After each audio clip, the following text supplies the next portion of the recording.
welcome back. Another day, another vlog. Hope you're all well on this Tuesday. Well, it's last day before I go back to work, so chaos as always. It's a good day, but it's a bad day, and it's a busy day. Lots to do, and I've got to do a little bit of cooking before I want to go back too. So lots to get done and dusted. I had swimming today with my little buddy, so that's probably another one of my favourite parts of the week off. I get to go to swimming training with Jack. See him splashing around and jumping and kicking and running amok with his mates, so that's pretty cool. And it's always fun to watch kids when they're having fun. If that doesn't put a smile on the face of anyone, there's something wrong with you. I think we need more of that in our lives at the moment. So yeah, if you've got nieces or nephews that are swimming, volunteer to go along. Or go along anyway, and I'm sure if you put your phone down for 10 minutes, you will have a good old big chuckle to yourself. It's always pretty darn cool. So very, very cool and good fun for me as a dad. So very nice. Now, last night I got out, yesterday afternoon, I think I said to you I was going out to do a shoot, and I think it went pretty well. The clouds there's some clouds in the horizon, and there was some back this side of the city. There wasn't that high level cloud that I needed pretty much over Perth, where you get that reflection of the sunset bouncing off it to give those beautiful big colours.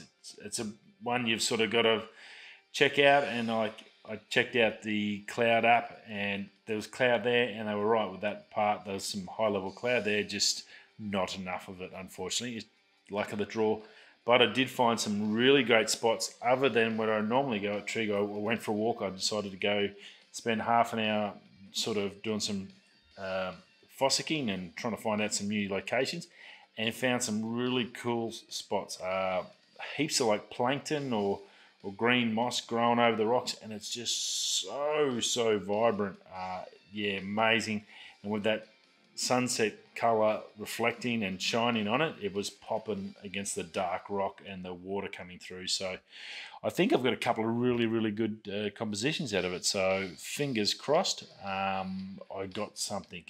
I ran around with the iPhone, I had the iPhone going with the Moment app on, doing some stuff there to get some samples. And then I had the 1DS shooting away, which actually did pretty well. I was pretty happy with how that went. It's only got the 28 to 80, but the photos look pretty good from what I gather. I was pretty happy. I was just manually focusing it. The focus on the 28 to 80 is not the best, so I just went in and manually focused a few and sort of just put it, like the old saying, you put the focus on the furthest away object and sort of let the front bit sort of be a little bit shady. There was sort of tried that. I tried a few other different things. I run and gun with that while I was doing my M50 stuff, which was trying to get the sort of premium shots out, and I think that did pretty well. I've got two compositions. One was later on in the night, and I did some light painting with my Lume Cube, which was pretty good. That was quite handy to come in and be able to get that when it was when that sunset was just an orange line on the horizon. I was able to then use the Lume Cube to light up that green plankton on the rocks, and then still get a bit that good dynamic range, I guess, without having to worry about that sun just blowing everything out, which it pretty much did.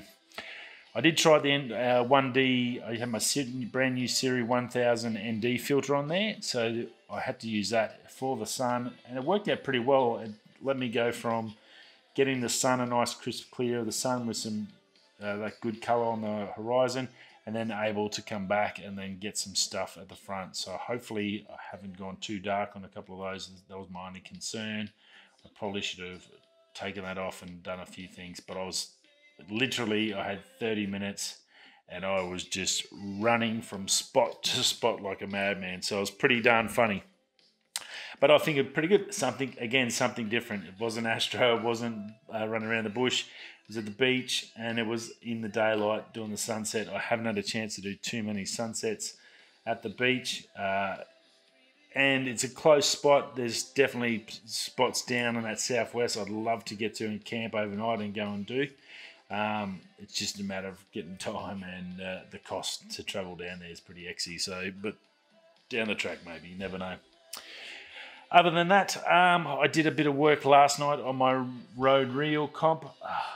It's going to be tricky. I have to tell you, the hardest part I found so far, I think I said it yesterday, was get it under 3 minutes. It is just insane. I trimmed and trimmed and trimmed, and I still think I'm at like 8 minutes or 9 minutes, and I just don't know how to do it. So I'm going to have to employ a little bit of movie trickery and magic, I think, and do like a high-speed run with name drops for the gear and stuff like that. So I've got a few things in my back of my head, and I think that's probably why Rode chose to do it with that film. Is 3 minutes. It's easy if you just go like just make a movie, and then if they've got to sit there and watch 10,000 30-minute biopics, it'd be pretty insane, and they'd probably stop, and it wouldn't be fair, I guess, to those people not to watch them. 3 minutes, if they've got to watch 10,000, that's still a lot of time. So I think the 3 minutes is good, and it's good sometimes. It's like, I guess, taking a prime lens out. You're restricted. You have to move your body. You have to move your mind forwards, backwards, sideways to get the shot. You can't just zoom in, zoom out. You can't walk off the edge of that cliff to get closer, which you could use with the zoom. You'd have to either get closer or just give up on that shot and try a different avenue. So I think that 3 minute limit is why they've chosen it, and I think it's sort of good for me because it's really making me think about this video and how I can get the second 3 minute, the behind the scenes I should be able to do, but this is a behind the scenes. It's a little bit of a double entendre. So getting it in the first one is the important one. If I can get to that, then I know I can get the second one done, but it's making the first one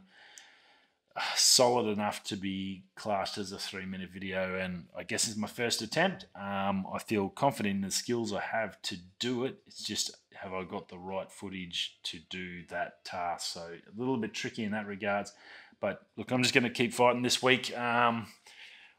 It will end up being the video that'll come up on the channel. That's how they get you to enter. You enter both videos up. I've just got to tag them and do all that sort of stuff, so you will get to see them. So that's no drama. So that'll be my video for the week, but it's going to be, I'm going to have to really work my butt off on this for the rest of the week and try and work out a bit of a Flavor Flav sort of a setup for it. So fingers crossed for me. Hopefully I can get it right so I can get the entry in for this. Otherwise I'm going to have to go and find something totally new or a new concept and a new way to look at it. Again, because I think I've only got till mid-August, I think we've got to do the entry. So I think by the time I get back, it'll be too late to get another entry done. So it's either get it done now, this week, with what I've got, or find another way I can get something done and then do it. So here we go. Rightio. News-wise, a little bit there, not a massive amount. We had a massive one yesterday. Obviously, that was huge. There was a heap of stuff from the weekend spilled into the Monday. Today, a little bit quieter, but some big things nonetheless. Now, the probably biggest one out of the lot is Fitbit. Fitbit is claiming that they're fitness trackers. So you've seen their little wristbands, much like a iWatch, but they're the skinnier versions. You can get the round, like a watch version now, I think. They've been around for a fair bit. They were just like basically a fitness tracker. They've expanded into the watch segment as well. Look, they're claiming their fitness trackers can and have found COVID-19 before normal testing. So they did a study, 100,000 users, and the 100,000 users, they found 1,000 of them had possible COVID-19 and directed them to go get tested. They went and got tested and it proved positive. So this sounded before normal means. They'd done the normal tests and come up negative. This had come up. And basically, it's the way I understand it, it reads your heart rate and it reads a difference in your heart rate over rhythm or whatever, uses some sort of fancy algorithm to work it all out. But it monitors your heart rate, and if it can detect a certain pattern, well, then they're saying that, yeah, look, this pattern means that you probably need to go get tested, go get checked out before you get worse, and it's capturing it before anyone else, which is a great thing with all medical things. If you can capture as soon as possible, the better chance you have of getting through it and not suffering as much. So look, that's brilliant. Awesome if it does work. So if you do have a Fitbit, I think it's something about you have to have the heart rate monitor active or something. But if you Google it through or go to Fitbit, I'm sure they'll have some information about it. So if you do have a Fitbit on, probably a good one to chuck on. It's probably, I guarantee it's about 5,000 times better than any of the stupid company or Australian government trackers that are basically just track you where you're going. They don't actually track you if you actually got an issue, which is what this is all about. This is getting it before a normal test. So pretty darn cool. Now, Tesla, we've heard about massive share market surges and companies. Amazon through the roof, just going ridiculous because of the lockdown. COVID-19's made more billionaires richer than you can imagine. It's pretty insane that so much suffering can cause so much profit. So yeah, like war, I guess it's the same thing as war. War's all about profit. It's got nothing to do with who owns what. It's all about who owns the world. So and money. So it's a bit of a shame. But in regards to that, Tesla, who are trying to do the right thing and get electric cars into the system and have done a great job, without a doubt, on the forefront from day dot, leading the way. And he's done a magical job through all the naysayers and that. Well, the share price broke $2,000. I think last week, we said it had tripled in price since the start in the last year. Well, now it's hit that $2,000 US mark, which is insane. The Tesla is now worth more than Walmart. Now, if you don't know who Walmart is, I guess Coles or Woolies times 10. Walmart's the biggest shopping chain in the world, I'd have to say. It's worth about 380 billion, and now Tesla's worth 390 billion. So just insane. And the funny thing is, the revenue difference is about 500 billion per year. So Walmart brings in $500 billion more cash than Tesla, but Tesla is actually considered more valuable than Walmart, which is insane. So there you go. That's the electric market. Food, shopping, groceries, supplies is now less relevant than saving the planet. Probably a good thing, I think. We finally might have hit that point where we might start trying to look after the joint. So very cool. But yeah, look, amazing for Tesla. That's pretty insane. And I don't think it's going to stop there. I think it's going to keep climbing the way it's going. It's doing pretty amazing stuff. And then last but not least, a nice quick one today for you. Get through your Tuesday. Razer. Now, if you heard of Razer Gaming, so they do the LED, RGB, backlit game consoles, the PC monitors, all the peripherals and stuff that comes with PCs. Your mouses, your gaming mouses, full RGB, fully adjustable. Your keyboards with the color coded and all the shebangs and whistles. Well, they've come out and with the onset of COVID and all the people working at home, they've decided, well, we need to supply demand. We're going to make some money out of this. They've brought out a home office range, which is basically pure white. So you get a mouse pad, white. I don't think there's anything too special about that, just other than it's a Razer branded. You've got a brand new mouse and a brand new keyboard. Now, the keyboard is using their full mechanical switches, their orange version, I believe. Nice keyboard, pretty exy for both, actually. The keyboard's $279 Australian. I went to get some more info, but the Australian website just doesn't work. It was pretty much broken down. I couldn't even, kept clicking on either the mouse or the keyboard.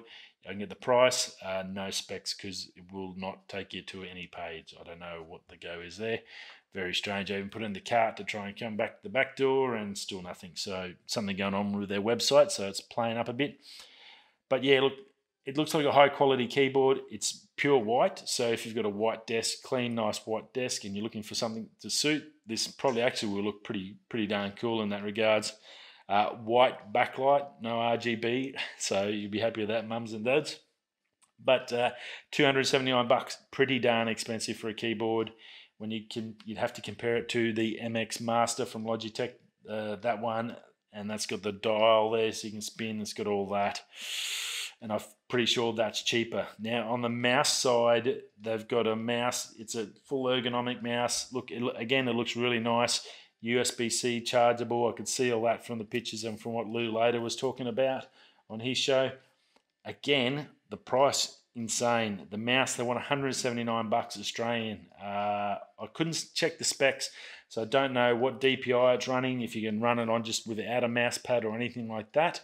But my MX Master 3, the Logitech, which is considered basically the best on the planet, is insane. I can put it on a glass screen, I can put it on my laptop screen and move it around, and it still tracks perfectly. So like, it is a beast, and that's fully ergonomic and only 129 bucks.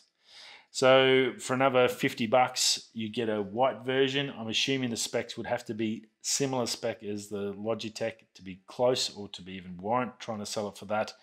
Whether it is or not, it's yet to be seen, and I'm sure we'll see some tests with it actually once it comes out. But yeah, a little bit strange they pumped it up the price so much. They're relying a lot on their Razer brand name. I'm not sure that's going to really fly with the market that they're pushing. The keyboard wise, probably wouldn't be too bad. I think that might go pretty well, being a white keyboard that'll sit in there. But that mouse, I think they definitely need to bring that down to at least the equivalent of the MX3 if they want to challenge it. Because, yeah, I don't think I could go back to any other mouse after using that. It is definitely the best one you can get. Rightio, and that's about it. Very, very quick show today. As I said, not too much news floating around. I did have a hunt. Nothing on Canon Rumours. Nothing else there I can really share with you. Other than that, I've got a heap of work to do today to get ready before I fly out in the morning. So this will be the last day show, and then I'll be doing the night show after work. So I'll see you all again tomorrow evening. Stay safe, stay happy, stay sane in these crazy times. I will see you all again soon. Whether you're coming that way, going that way, I'll catch you tomorrow. Okie doke. Peace.